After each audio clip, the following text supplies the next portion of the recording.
Hello everyone, I wonder if the live stream is working correctly, so give us a few minutes to set up. Excellent! Okay, so we will wait for a few more people to show up before we begin.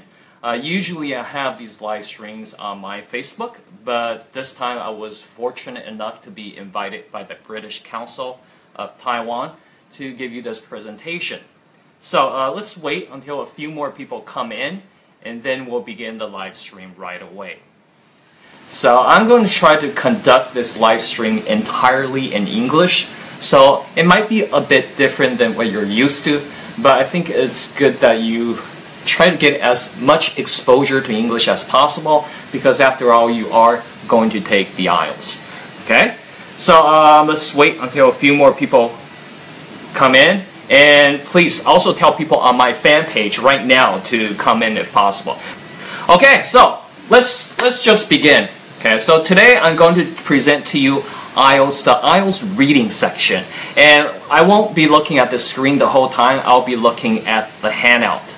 And I will use Chinese occasionally to assist you in your understanding. But before we begin, let me give you a brief introduction, a self-introduction. So as some of you know, my name is Eric. Okay, 我的名字是 Eric. Okay, I have been living in Taiwan and working in Taiwan for the past 14 years as a lecturer and also a curriculum writer. So I began my career in education by writing public school materials for elementary school, for junior high school, and public high school. Basically the entire education system here. And I also worked at and lectured at some universities, including Shuqiao University, Yangming, and also NTNU's former language center before when they had an English language center. I used to lecture there. And something that may surprise you is that I'm not a native speaker. 英文其实不是我的母语的。I started speaking English on a daily basis when I was approximately 9 years old. 所以大概9岁的时候，我才是每天开始讲英文。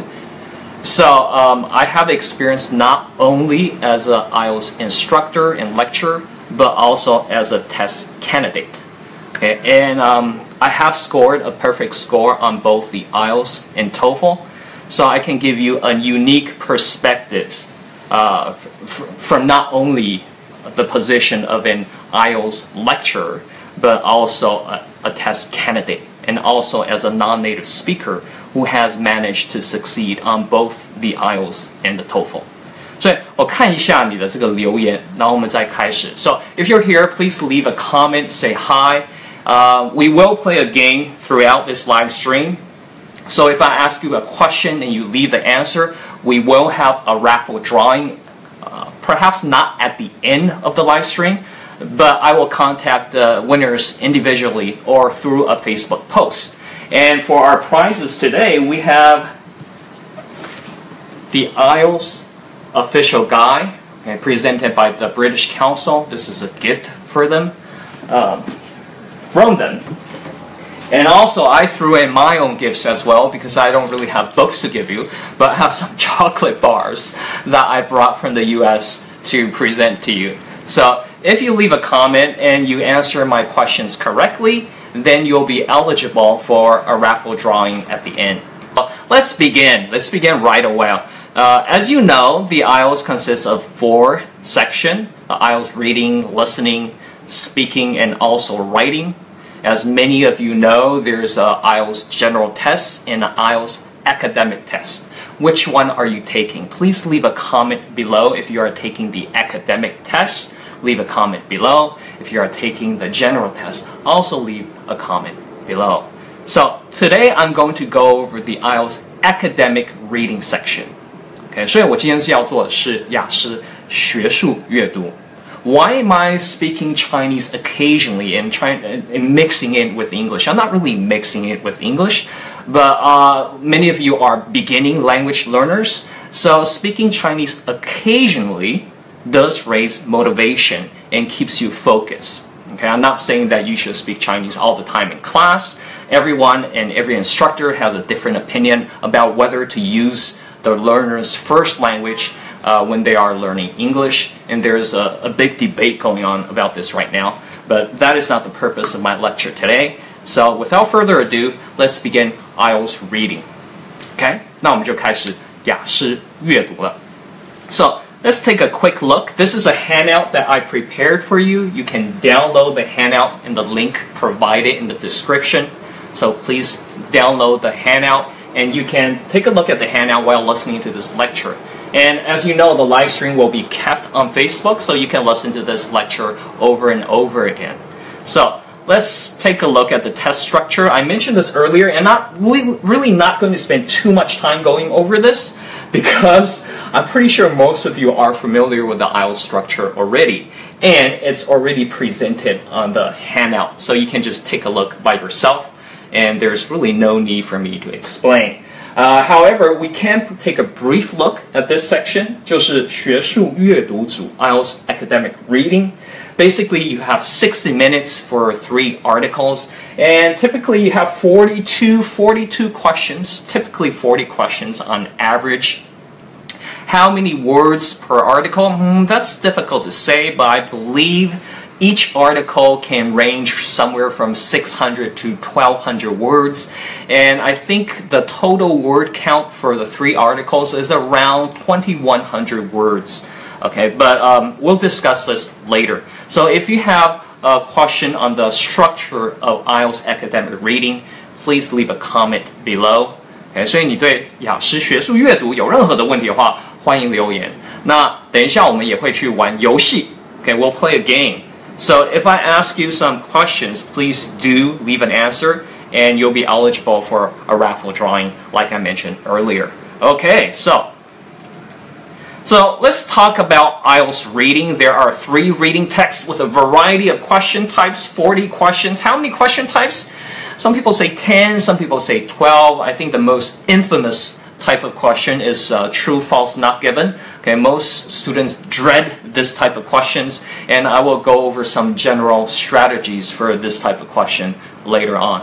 So what type of questions do you have difficulty with on the IELTS reading section? 所以你在雅思阅读的这个部分，哪一种题型对你来说是最困难的？大部分同学跟我的回应就是 true, false, not given. So most people say true, false, not given is probably the most difficult section for them.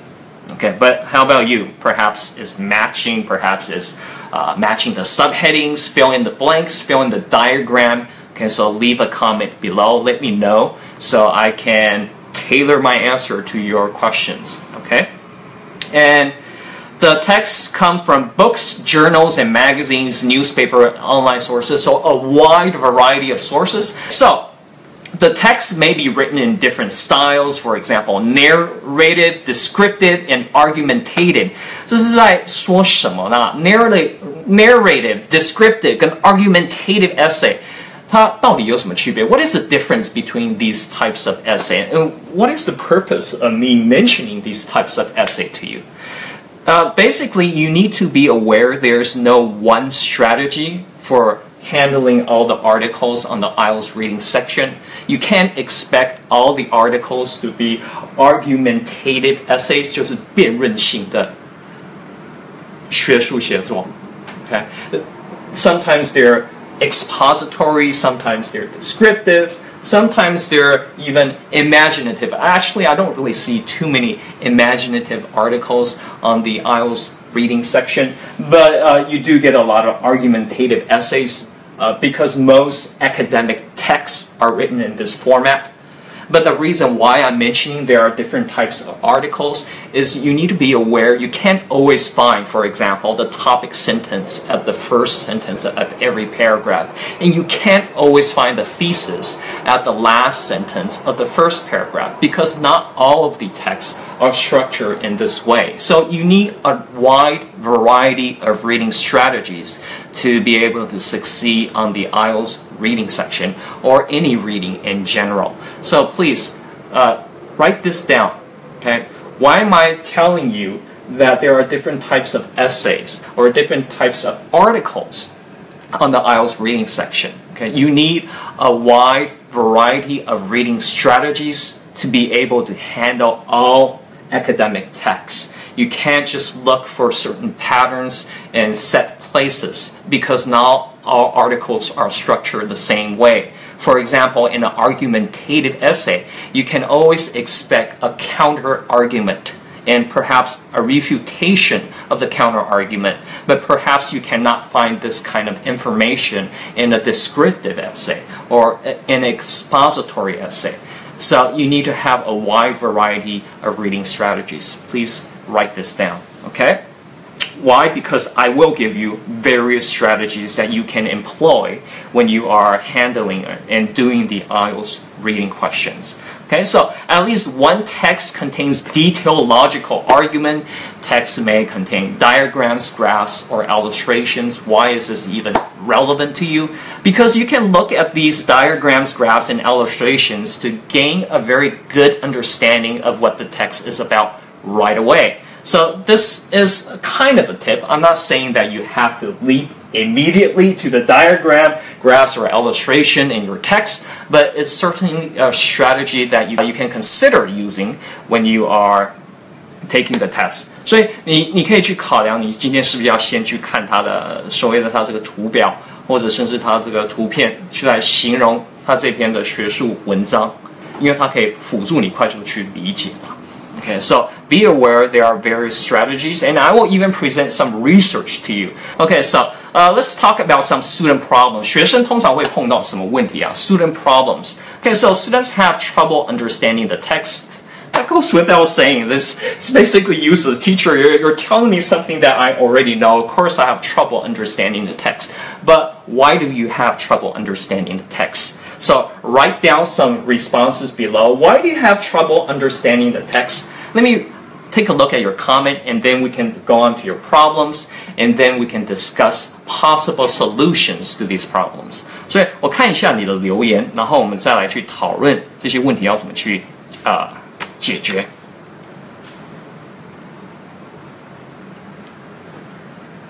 Okay, so I'm pretty sure Facebook is lagging as usual. Okay, but let's take a look at your comments.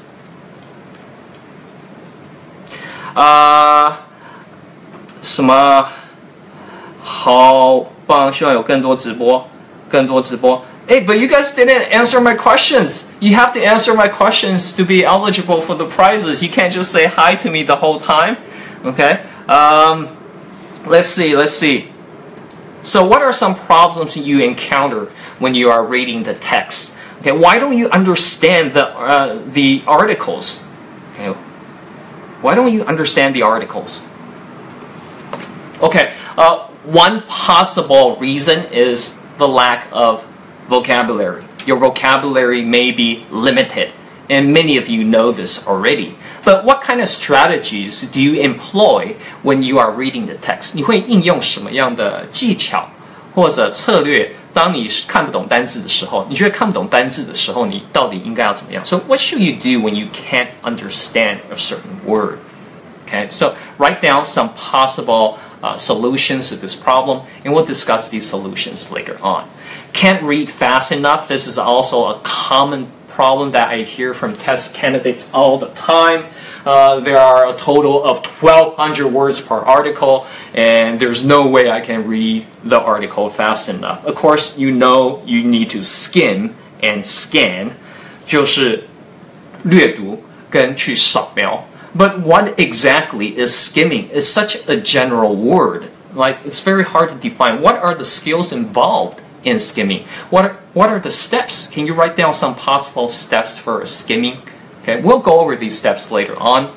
Okay, and the next question is relevant to what I said earlier. If you see this stick, I actually bought this, I think at Oxford. Okay, so I guess it's not directly related to the IELTS, but I guess it's related to the UK. It's a Harry Potter wizarding stick. Okay. Skimming and scanning don't work.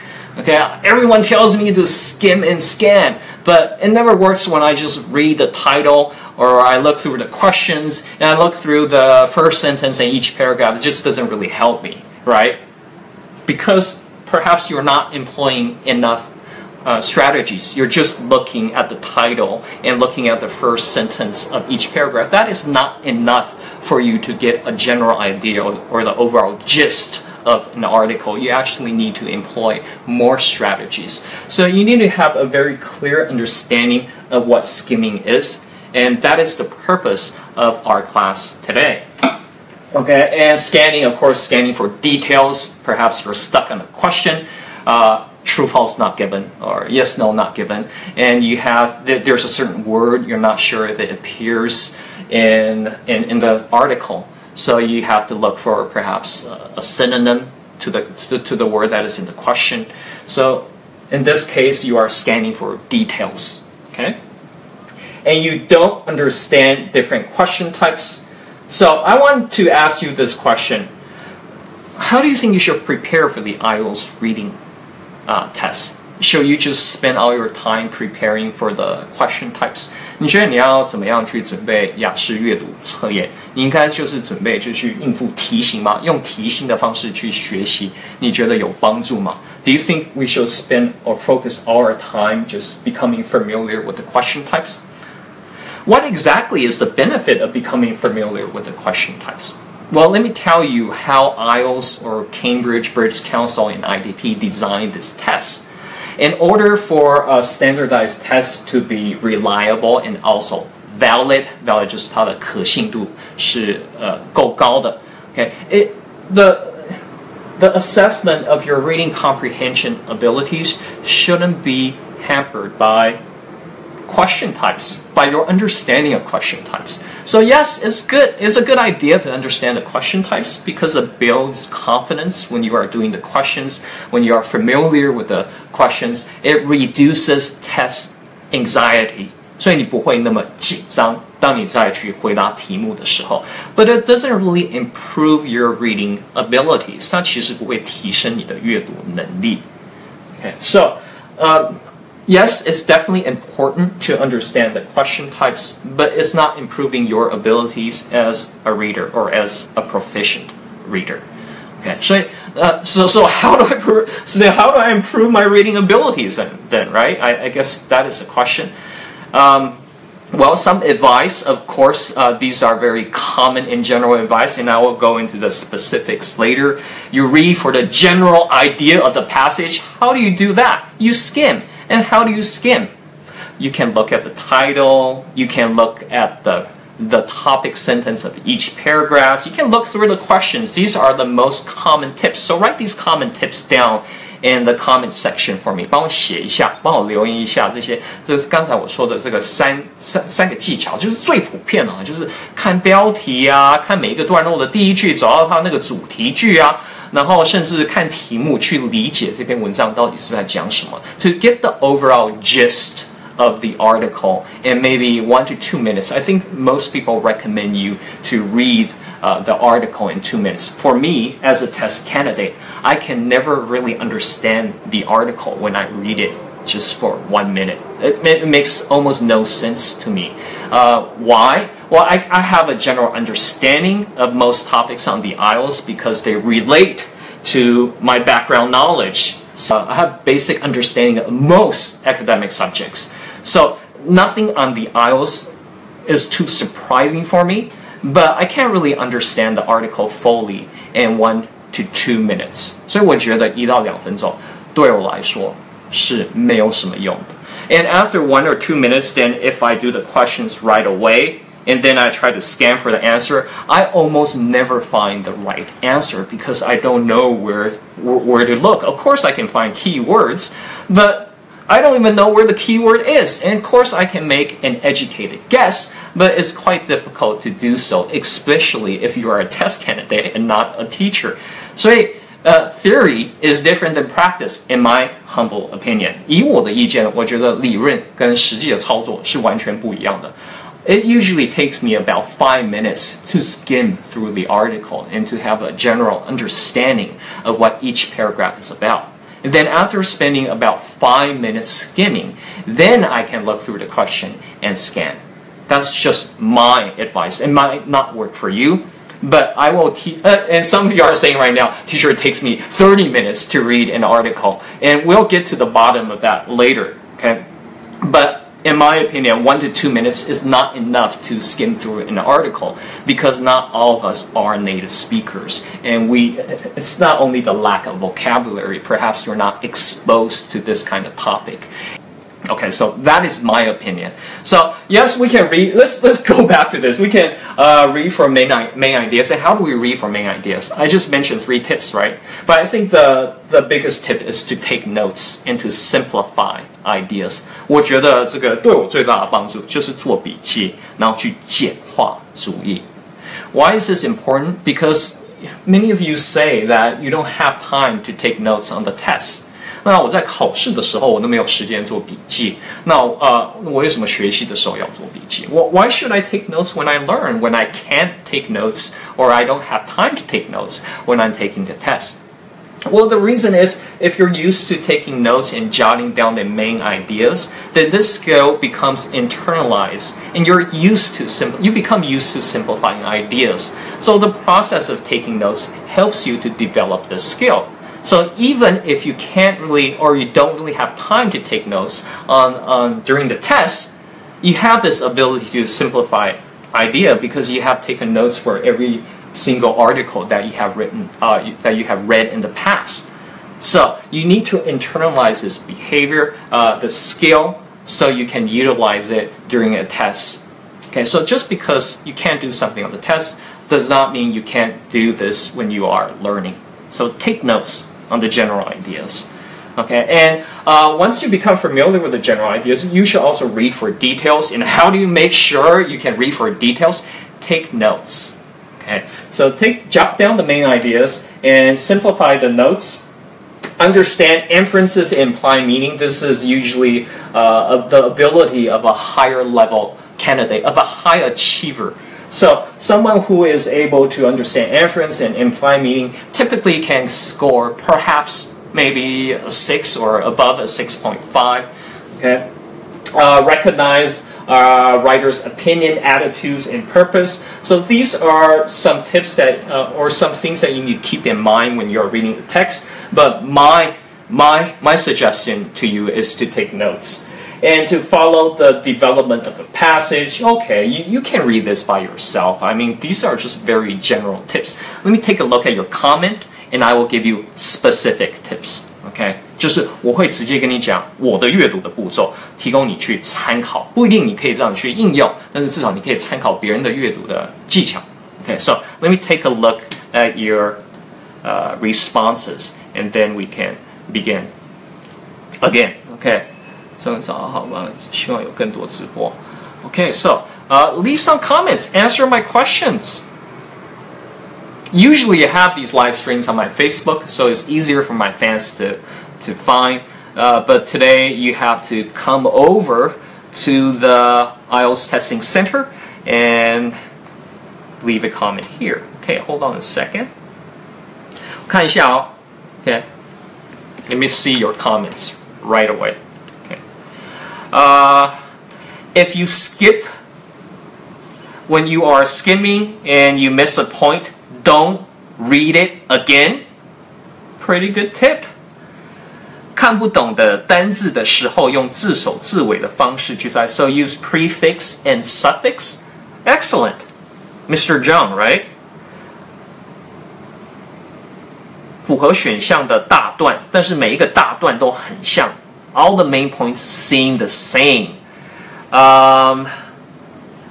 You read too slowly and it's hard to grasp the different points. Okay, so these are very good questions and some good solutions.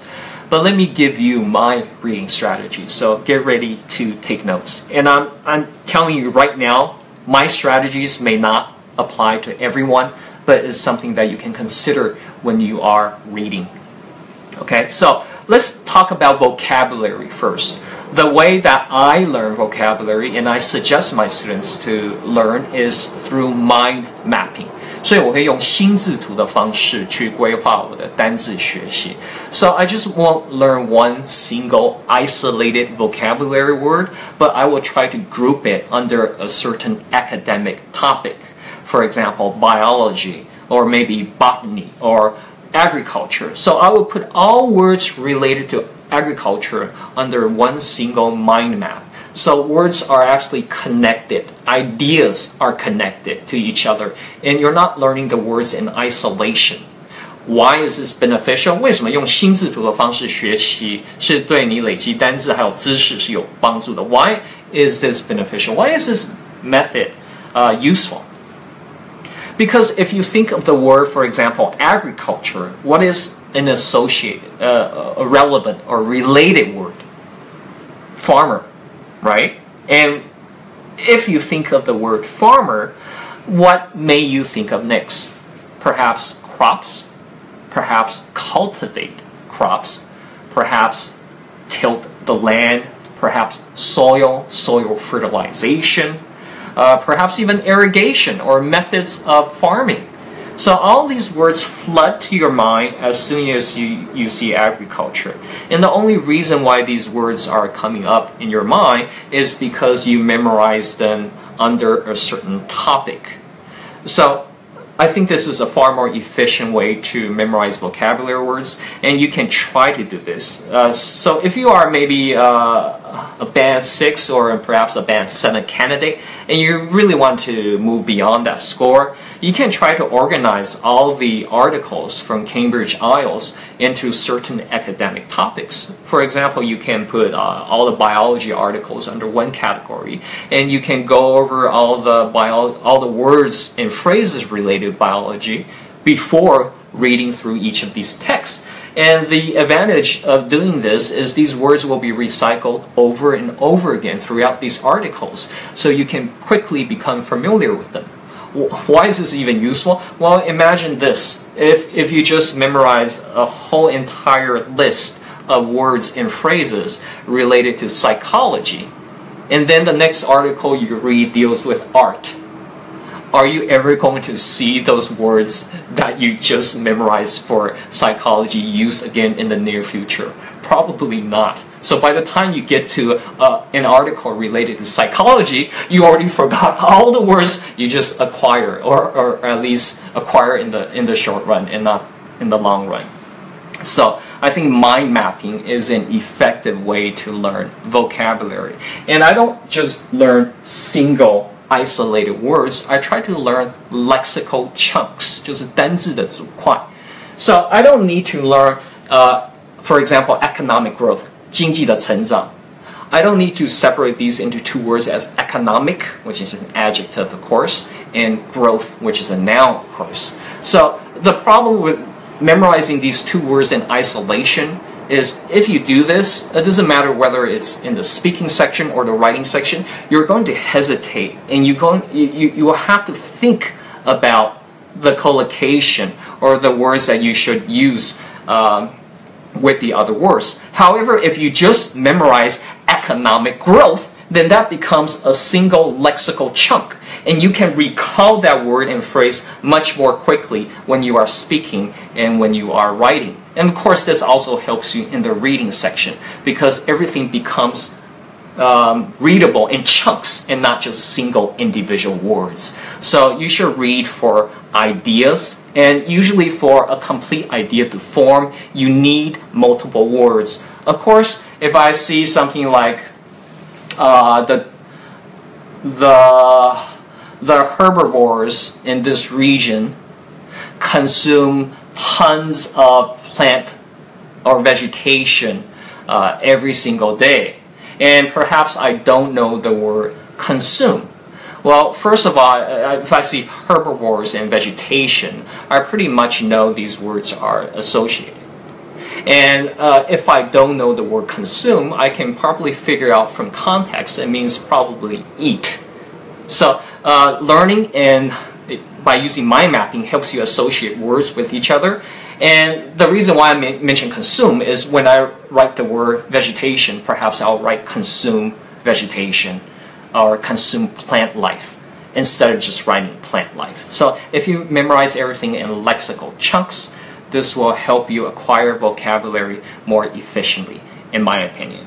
Okay, 所以第一个就是累积单字的方式，就是用这种心智图跟单字的组块那我建议你是这样去做笔记。And you can even make notes while you're reading, right? If you see a certain phrase or word that you don't know, if that's actually related to your mind map, then you can write it on your mind map. So everyone's mind map should look slightly different.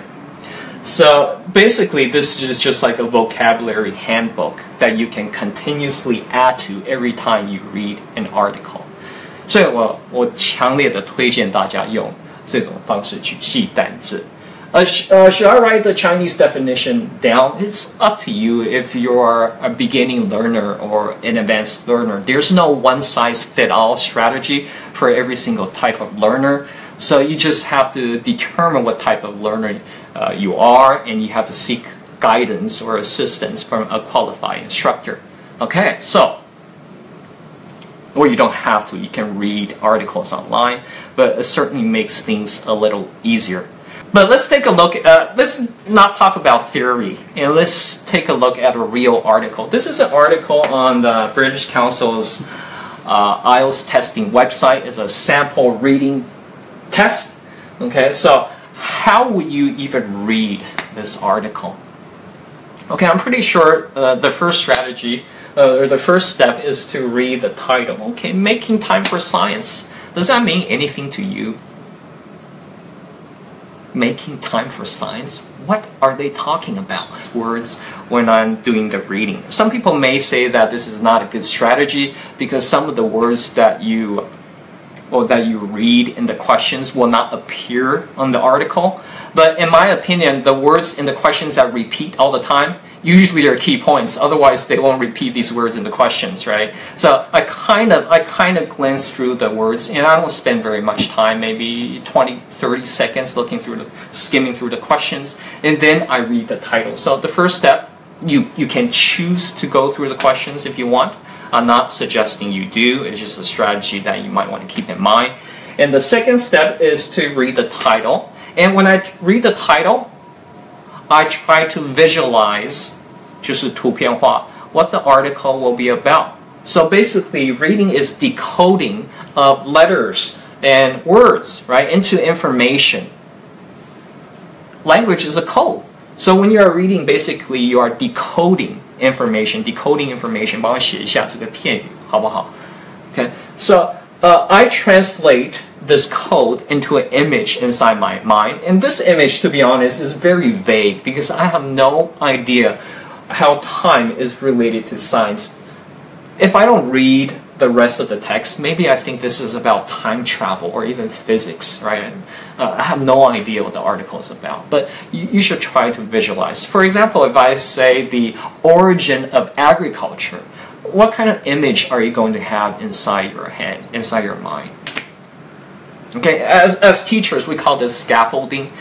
Scaffolding 就是建立鹰架 to help learners basically bridge the gap between their understanding and what's actually in the article. So you can also employ this strategy. 你也可以利用这个策略，而且 employ this strategy 那个片语还不错，可以帮我留一下。Okay, 留在 comments 这个部分。So after I read this, I will read the first paragraph, of course. And many people say jump to the last sentence of the first paragraph. I actually don't suggest this. Do you know why? Because the last sentence in the first paragraph, some of the words are written using pronouns. So maybe say, it can create a lot of problems for society. But what exactly is it?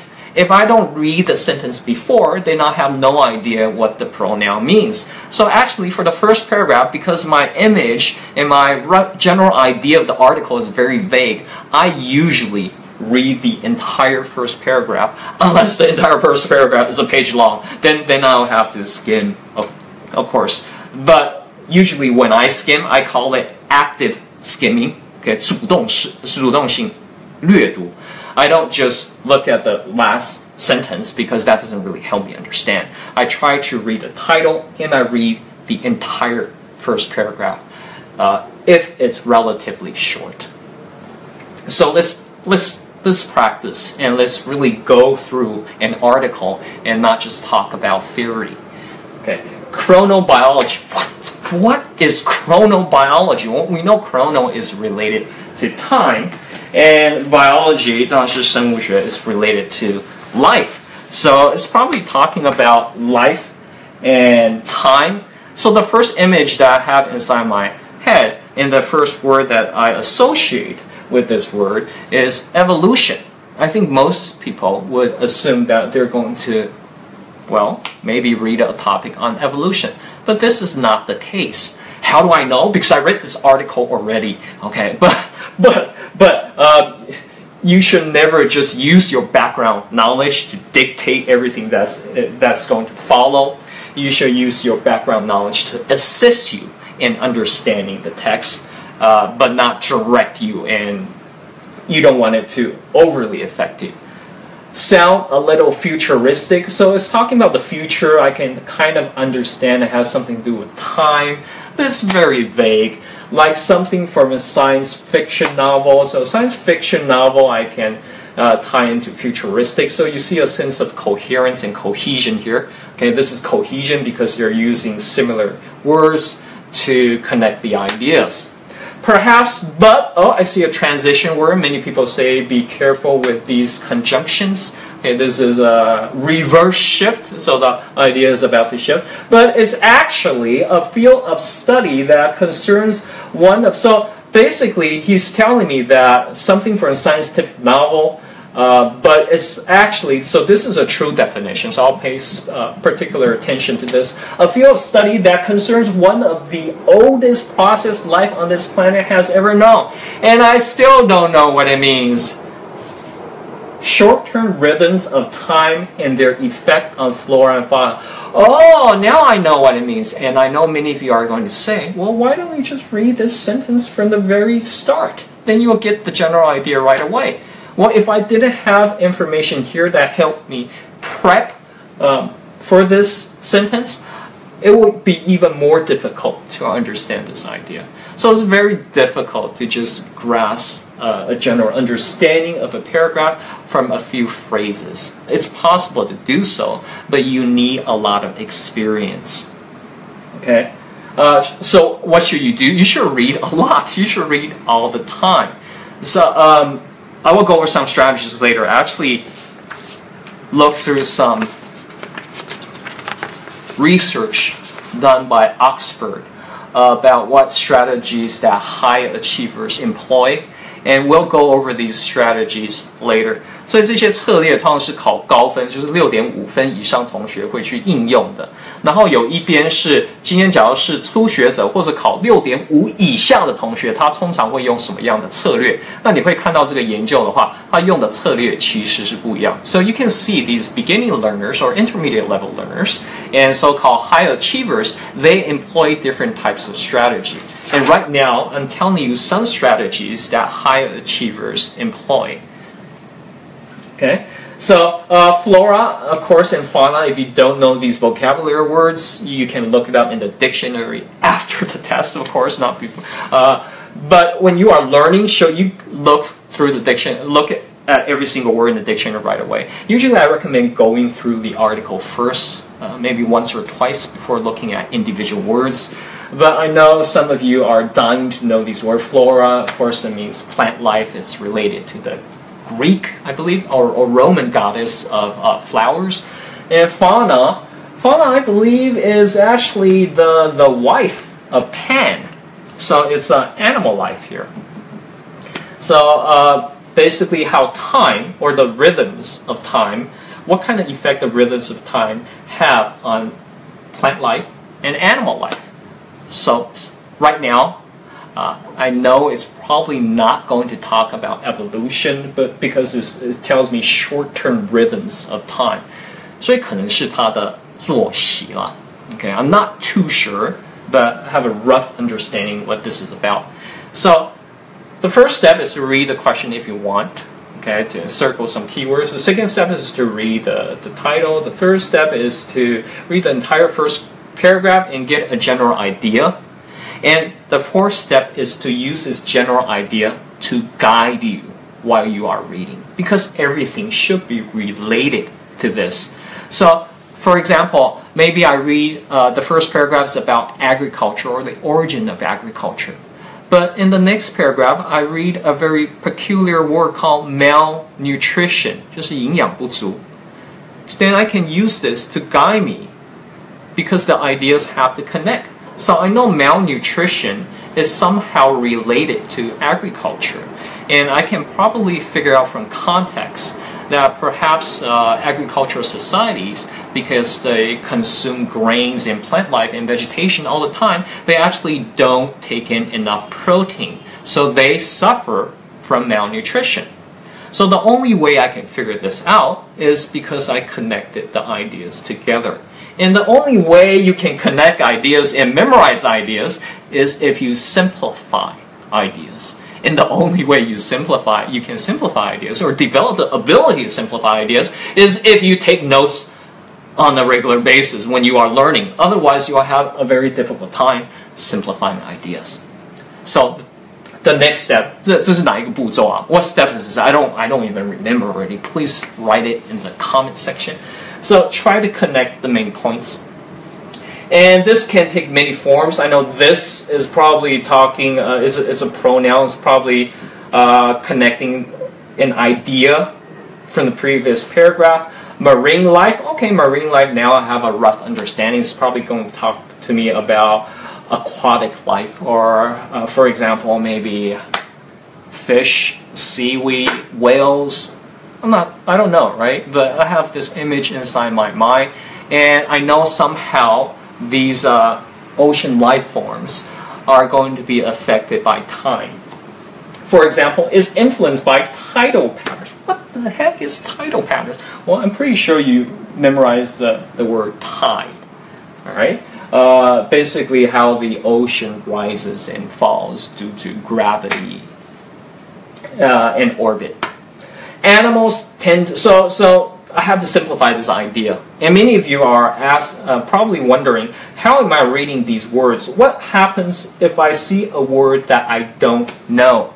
Well, for example, let's take a look at this sentence, marine life. You probably know marine, okay? But if you don't know marine for sure, let's just pretend you don't know marine.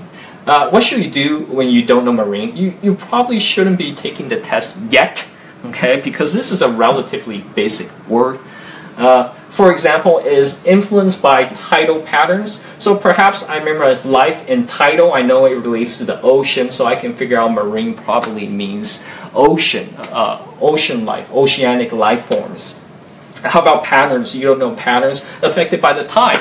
So you can use different words and use context to help you figure out the words you don't understand. So you don't want to focus on one single word when you are skimming the very first time, because if you stop and you think about a certain word, it actually reduces your understanding because the idea begins to fade in your mind as you focus on a certain key word.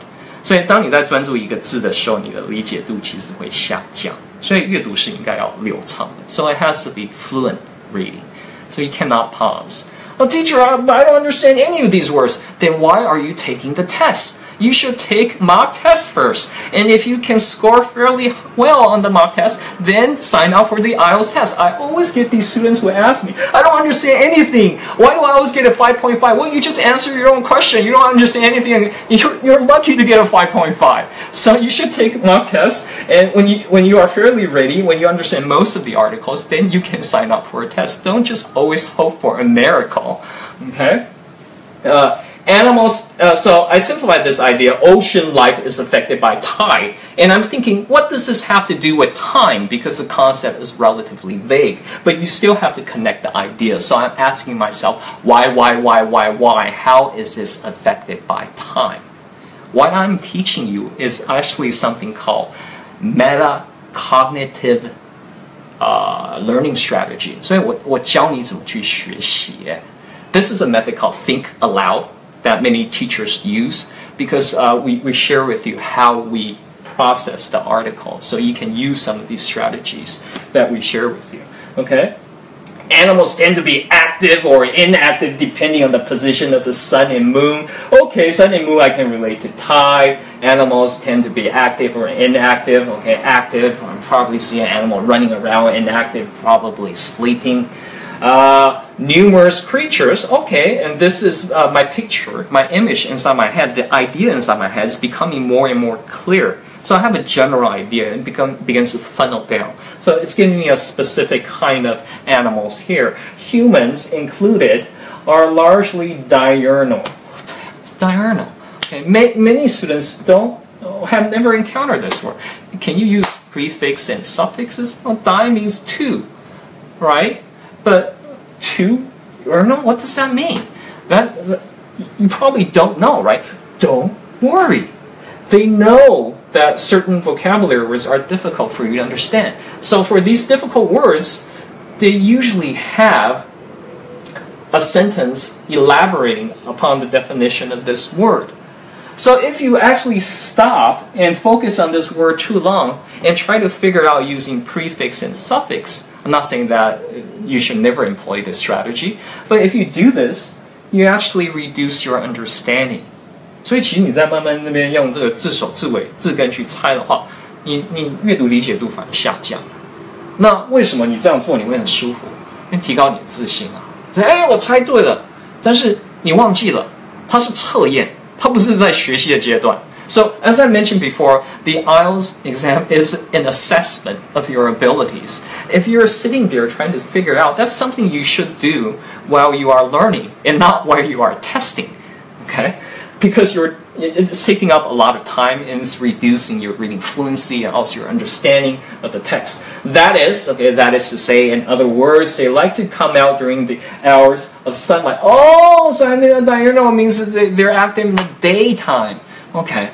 So naturally, when I see this, I expect to see something like nocturnal. So you always have to guess and be prepared for the next section. Teacher, should you stop already? You're spending too much time on this paragraph. Well, you can stop. My suggestion is you can stop when you have a general understanding. Do you have a general understanding? Yes, I think so. How do you know when you have a general understanding? When you can guess the next sentence, it means you have a pretty good understanding. So there is no exact formula for how many words and sentences you have to read, because first of all, every test candidate is different. Okay, some test candidates know every single word in this article. Some test candidates only know two. I cannot give you a magical formula that you can just read the first sentence and understand the paragraph, because it depends on a variety of factors, including vocabulary, including background knowledge, including knowledge of basic syntax. So all I can give you, or the only suggestion I can give you, is read until you understand. When you can start to visualize and when you can start to predict the information that follows, it means you can probably stop and you can skim very quickly to see if the information that follows is consistent with what you have predicted. If it's consistent, then it means you understand the paragraph completely. If it's inconsistent, perhaps they're giving you new information that you don't understand, then you know you need to focus on that part because it's something that you have never read or encountered before. That is my opinion. So the next step, of course, is to use the general idea to connect subsequent ideas. And you read every single paragraph until you have a general understanding of that paragraph. How many sentences? It depends, but usually 2, 3. Usually one sentence is not enough for me to understand a paragraph entirely, unless you're familiar with all types of academic texts. Okay, so that's all we have time for today. Yeah, you can nocturnal. So nocturnal animals, of course, you can predict bats. Right? So that's enough. That means you have a good understanding. And then you see night. So that means your understanding is complete. But then you see something new, a third group known as crepuscular. What the heck is a crepuscular animal? They thrive in the low light of dawn and dusk. 所以是在黎明的时间。Okay, 不是香港歌星的那个黎明。Okay, 是在这一段时间。Okay, so this is new information. I'll probably try to at least write down a few words to help me memorize this information because I'm probably going to be tested on it. And usually the IELTS, it tests you on main ideas, it tests you on details, but they also test you on how ideas and ideas connect. So I'm going to go over the steps really quickly. I want you to write this down. This is just a very general IELTS strategy. Okay, so the first step is you can try reading the questions and circle keywords if it helps you, but don't spend too much time. That's the first step. The second step is to read the title, scaffold, visualize, basically imagine what will come next, predict. Okay? And the third step is to read the entire first paragraph if it's not overly long. And then what step is that? The third step? Yeah, and the fourth step is use this main idea to connect subsequent ideas and use context to understand words that you don't understand or don't recognize. That's in the next step. I didn't mention next step, is to simplify these ideas and jot down a few words next to the paragraph to help you memorize this general information. Okay, and of course there are certain keywords that you can pay attention to, but perhaps we can talk about this next time because I've been talking for 1 hour already, but I'm originally scheduled to only talk for 30 minutes, but you know how teachers love to talk. Okay, so let me take a look. Let's see if anyone's still online. Wow, more people are online. What's wrong with you guys? I mean, it's you should be watching Game of Thrones right now, right? Is that on? Because I will be watching that later on if it's on. Okay, let's see. That's really useful. Okay, thank you. Okay, so now I'm going to give you some strategies that advanced learners use. There are so many more strategies. For example, certain shifts in ideas, reverse shift, time shifts, or other strategy by focusing on content words. And by content words, I don't mean the noun and the adjective and the verbs, because you don't even have time to figure out the grammatical pattern of a certain word when you are reading quickly. There are a ton of other strategies, but our time is limited. So I'm going to give you some strategies that are highlighted in this research. So right now, write this down. So for advanced learners, they highlight or circle keywords. And this is a strategy used by both advanced high achievers and low achievers. 所以是成绩高的同学或成绩低的同学，他们都会去圈字，而且成绩低的同学圈的字比较多。So low achievers actually circle more words when they are highlighting key points. Why? Because they don't recognize these words. Okay, and the second strategy is translation. Translation, that's terrible. That's right.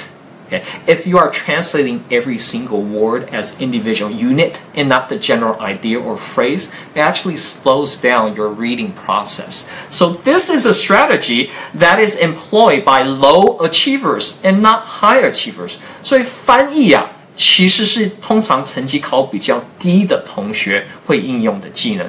And you can see in this research, the difference is double, right?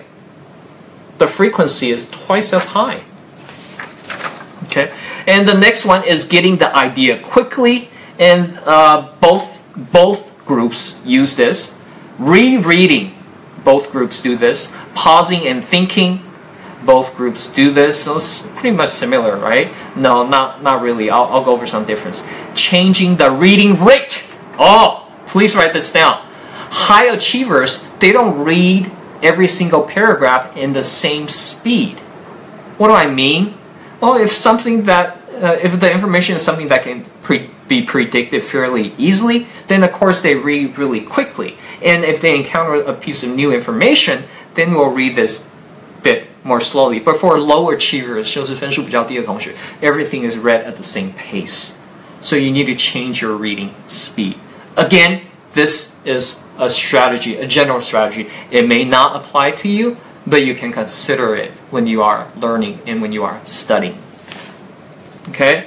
Skipping. Yes. Group A, high achievers, skip words all the time because they realize they do not need the information, some information. So they will skip certain concepts and certain words, but a low achiever will be unable to identify what they should skip and what they should not skip. Okay, predicting, yes, predicting.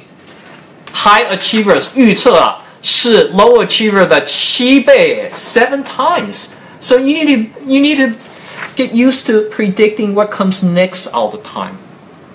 And how can you predict? Well, you have to have context, you have to have background knowledge. If you have no knowledge of the subject matter, for example, art history, how are you going to predict what comes next? For example, you read an article on the Renaissance, but you have never studied anything related to art before. How are you going to know what comes next?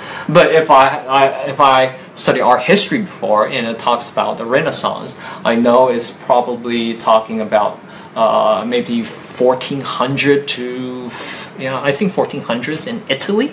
Okay, so I know what words and what figures, what historic figures are probably going to appear. I know they're probably going to talk about architecture,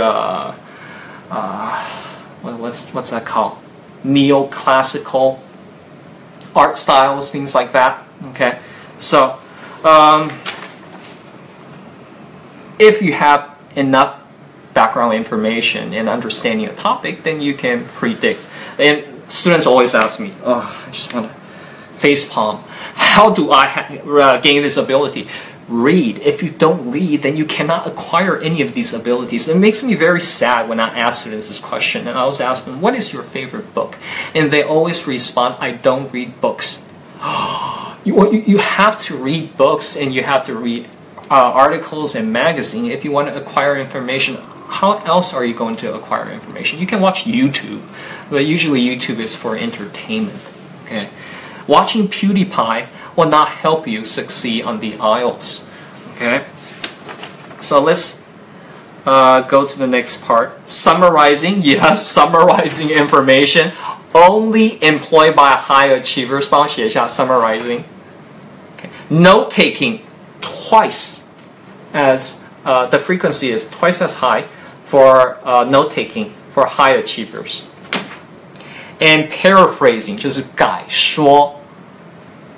So you can see there are other strategies available too. I will post this research on Facebook for you, and that's all for tonight. So let me take a look at your comments and see if you have any questions. And if you want, we can do more IELTS reading lectures, and I can get into more details of some of the strategies that I use. Let's take a look at the comments. Okay, thank you. It's valuable. Okay, some students, Jason asked about writing.